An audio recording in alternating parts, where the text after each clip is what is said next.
पूरब से सूर्य उगा। अस्सलाम वालेकुम। एक बार फिर से हाजिर हूँ मैं जत उर्दू रेडियो की नशरियात के साथ। मैं हूँ आपकी होस्ट मनहा नाज और मेरे साथ हैं मौस खतीब।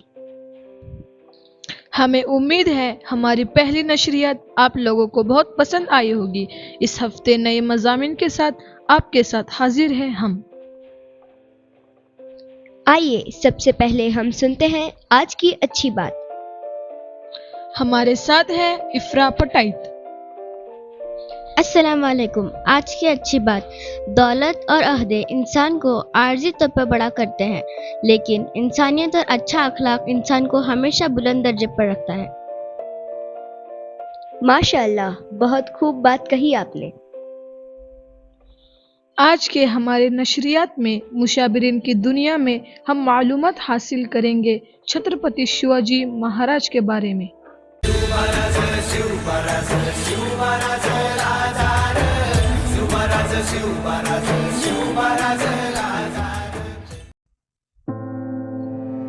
मेरे साथ है लुबना।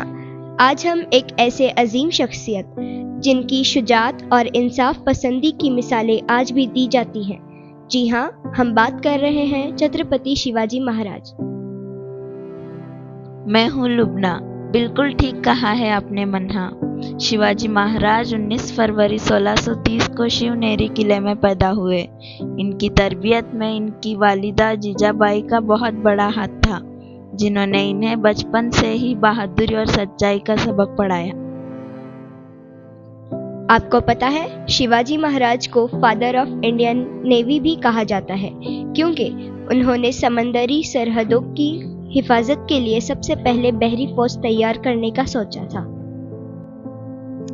और सबसे बड़ी बात ये कि उनके नज़दीक हर मजहब के मानने वाले बराबर थे। इनकी फौज और दरबार में कई मुसलमान आला ओहदों पर फाइज थे, जो उनके इंसानी दोस्ती और रवादारी का सबूत है। वाह, इनकी जिंदगी से हमें ये सबक मिलता है कि मकसद नेक हो और हौसले बुलंद तो कोई भी किला फतह करना नामुमकिन नहीं। बहुत बहुत शुक्रिया लुबना। उम्मीद है हमारे साथियों को आज की मालूमात पसंद आई होगी। चलिए अगले हिस्से की तरफ बढ़ते हैं। अब वक्त हुआ है इस हफ्ते की खबरनामा का।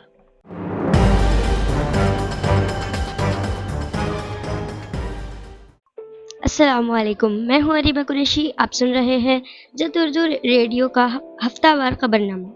गुज़िश्ता हफ्ते हमारे स्कूल में यौम जमहूरिया का जश्न रिवायती जोश व खरोश के साथ मनाया गया। परचम कुशाई के बाद तलबा ने हुब्बुल वतनी गीत और तकारीर पेश किया।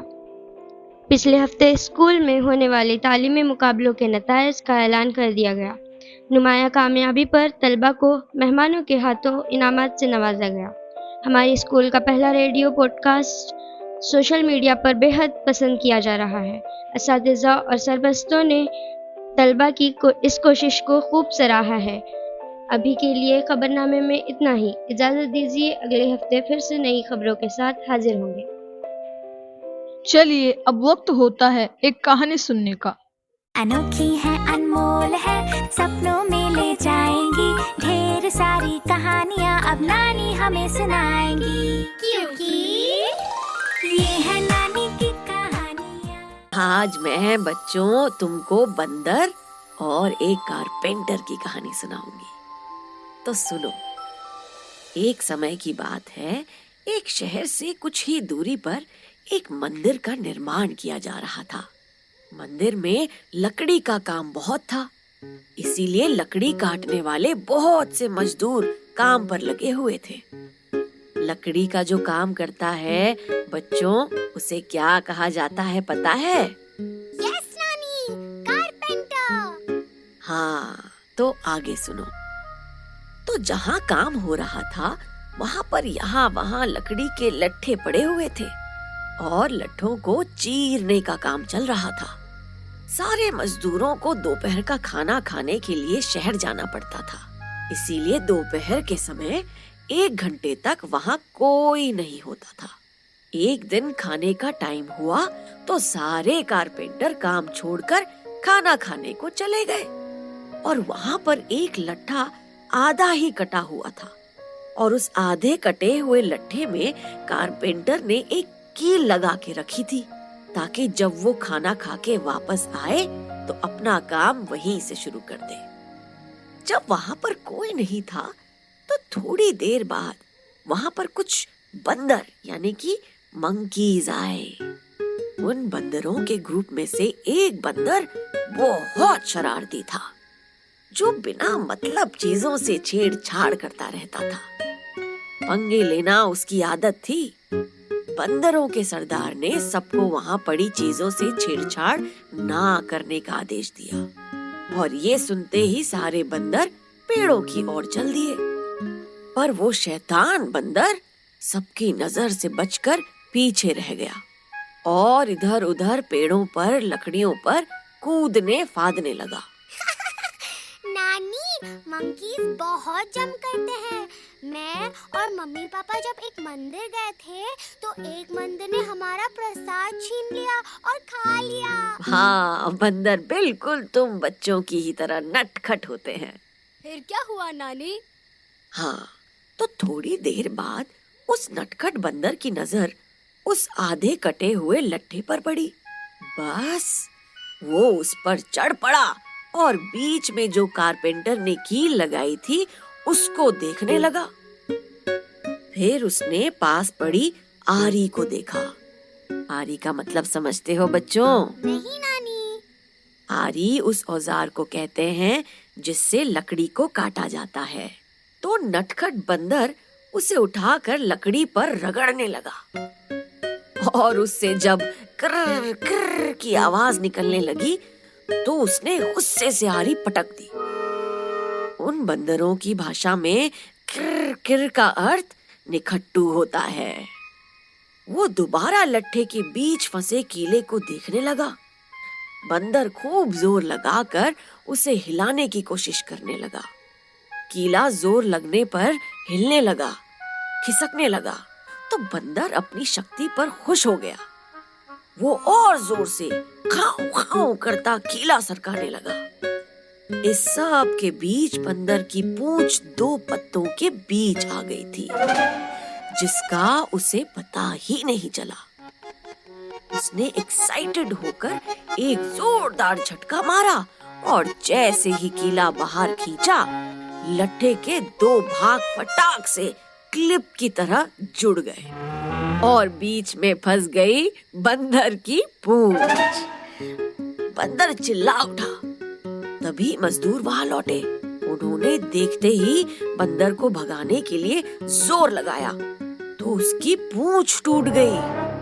वो चीखता हुआ टूटी पूंछ लेकर भागा। हाँ बच्चों, इसीलिए हमेशा याद रखो कि किसी के भी काम में बिना सोचे समझे दखल नहीं देना चाहिए। पहले देखो, फिर समझो, फिर पूछो।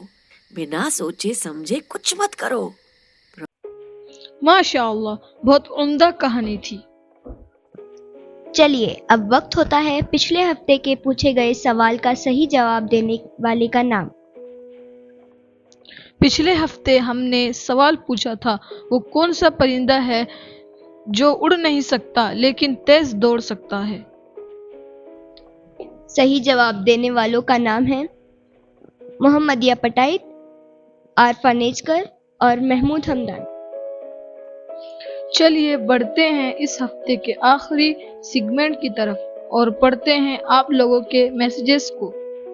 गुलाम सरवर साहब लिखते हैं, माशाल्लाह बहुत खूब, मुबारकबाद के मुस्तहिक है वो तमाम असातिज़ा जिन्होंने तलबा को इस खूबसूरत प्रोग्राम के लिए तैयार किया और साथ ही तलबा ने भी शानदार पेशकश की। इसके शफीकुर रहमानी साहब लिखते हैं, माशाअल्लाह बच्चों के हौसले और जज्बे को सलाम। रईस खान साहब लिखते हैं, माशाल्लाह बहुत खूब, अल्लाह आपकी मेहनत को कबूल फरमाए, एक नए तरीके से तलबा को इस सरगर्मी में शामिल किया। चलिए अब इजाज़त दीजिए, अगले हफ्ते फिर मिलते हैं कुछ नए मज़ामीन के साथ। जाने से पहले ये है मेरा आज का ख्याल उन सब के लिए, जो दौड़े जा रहे हैं शहर में। शहर की उस दौड़ में दौड़ना क्या है? अगर यही जीना है दोस्तों, तो फिर मरना कहाँ है? सीरियल के किरदारों का सारा हाल है मालूम, पर माँ का हाल पूछने की फुर्सत कहाँ है? अब फर्श पर नंगे पाँव टहलते क्यों नहीं? 108 है चैनल, पर दिल बहलते क्यों नहीं? इंटरनेट पे दुनिया से तो टच में है, लेकिन पड़ोस में कौन रहता है जानते तक नहीं। यूट्यूब, इंस्टा सबके भरमार है, लेकिन अपनों तक पहुँचे ऐसे तार कहाँ है?